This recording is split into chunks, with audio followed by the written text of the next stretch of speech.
Good evening and welcome back to Sports Talk ATL. I am Chase Earl, joined by Alex Sword. We got some heartbreaking news. If you are an Atlanta Hawks fan, Jaylen Johnson, torn labrum, out for the season. If you watched that game last night, he had a sling on the sideline. Obviously didn't look great. Didn't look like he was coming back anytime soon, but it's official.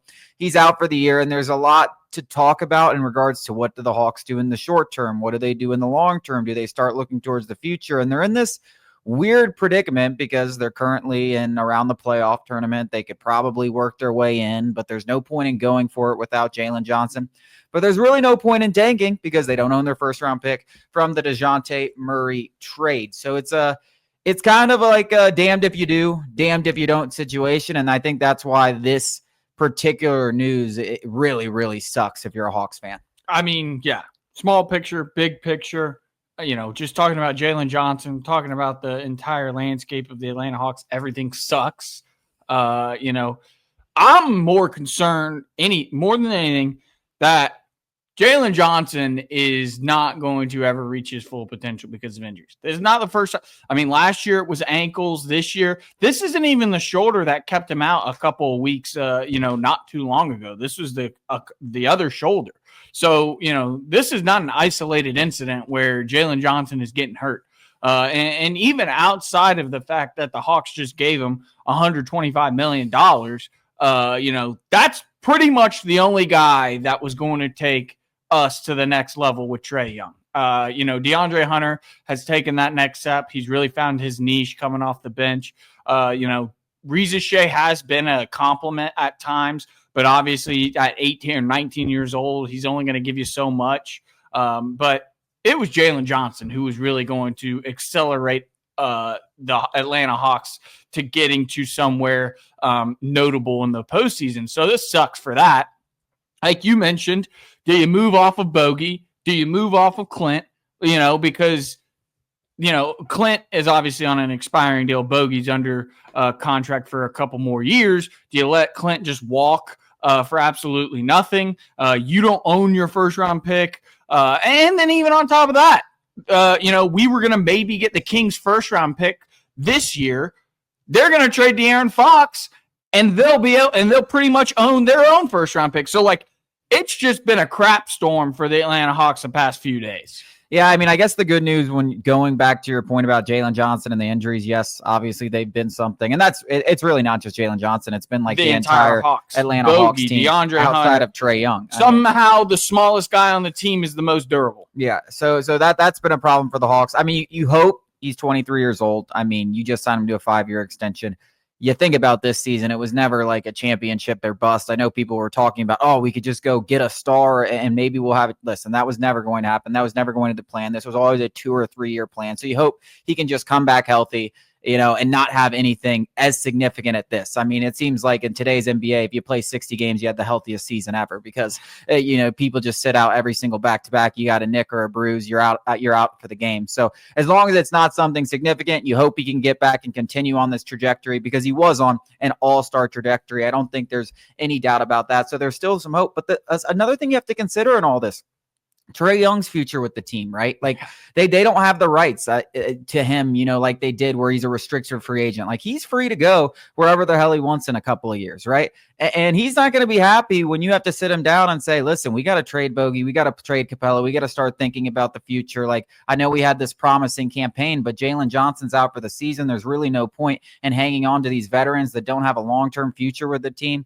And that's a conversation that while it's necessary, if you're Trae Young, you're like, screw that. Like, I'm so sick and tired of this. And I understand why he's sick and tired of this. But again, the Hawks are in the position where they're between a rock and a hard place. They don't own their first round pick. They don't have a ton of picks for the future. They've got to get future assets if they're going to continue going on the right path with Jaylen Johnson when he gets back healthy. And you hope Dyson Daniels and Reza Shea and those other guys continue to develop in a positive manner. But it's just, for a team that had so much promise just a few weeks ago. I mean, listen, they were 22-19. Jaylen Johnson came back from injury. Then he gets back injured. Now he's out for the season. They lost 5 in a row, 6 in a row, whatever it is. It's crazy how fast a difference 2 weeks was, because this was a team, literally, I think on TNT, they were talking about this is a dark horse contender in the Eastern Conference. Now we're like, what the hell do we do? And there's no right answers. When everybody's healthy, they are, and they were. But that's the key. Like, when everybody is healthy has been an issue in Atlanta for as long as I can remember.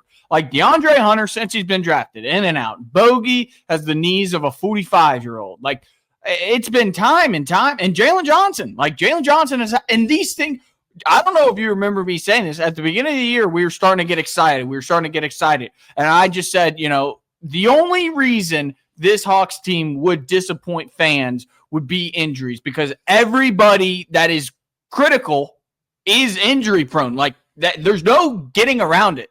And that's not something that, like, you can, just like count on every single year. But this is kind of reoccurring. Like, it's at a certain point, where everything kind of has to go right for the Atlanta Hawks to kind of make a run. Like, it's not great. Like, maybe if one of your guys is in and out of the lineup, then okay. I mean, just ask the 76ers. Like, that is what, it really is. Where the Celtics, they have durable guys, and Kristaps Porzingis is their non-durable guy, and they don't even really need him. And when he does come back, it's just like, oh, icing on the cake. That's, my fear in terms of the future.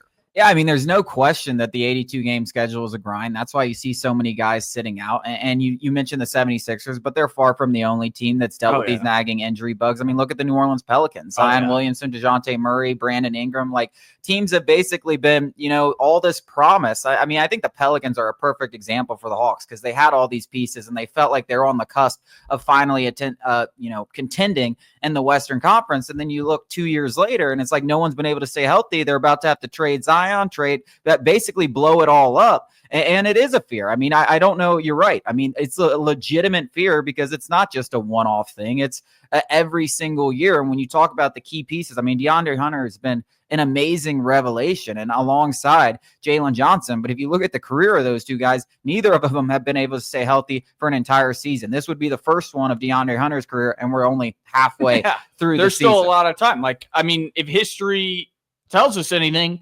DeAndre Hunter is going to miss 20 games. Like, and it's going to come at a back-breaking moment where we really, really need him. I mean, I don't know what it is. And, you could even look back to, Trae Young rolling his ankle in the Eastern Conference Finals a few years ago, being like, golly, we just can't, like, he's the one guy who has been durable. The smallest guy on the court somehow is the most durable. And even when, everybody was healthy during that Eastern Conference Final run, who knows what would have happened if he didn't roll his ankle on that rest foot? Like, I mean, even during that run, DeAndre Hunter wasn't healthy. I mean, the guy missed a couple of the playoff series, and when he came and the sparingly times that he did play, it wasn't 100% fully healthy DeAndre Hunter like we're seeing this year. So it's definitely a concern for the future. I mean, listen, the only thing you can hang your hat on is Jaylen Johnson. Like I said, just turned 23 years old. You got him under contract for 5 more years. He looks like a legitimate superstar, but those Trae Young questions are going to come up again in the near future, and they're going to be louder than ever. And the Hawks are going to have to make a difficult decision. And Trae Young, the good news is we could pay him more money than anybody else. So that is the good news. And listen, it seems like the rest of the NBA hates Trae Young. And it also seems like he, more than any other season, he has enjoyed himself this season. Yeah. I mean, I think really Schneider has done a fantastic job with this team. I think they, it seems like they have a legitimate bond, and it seems like they made the right moves. The Jaylen Johnson injury sucks, but you have a little more faith. Daniels, you have a little more faith in Landry Fields and Kyle Korver moving forward. But it's just right now it's tough to think positively because there's not a lot of positives going forward with this Atlanta Hawks season.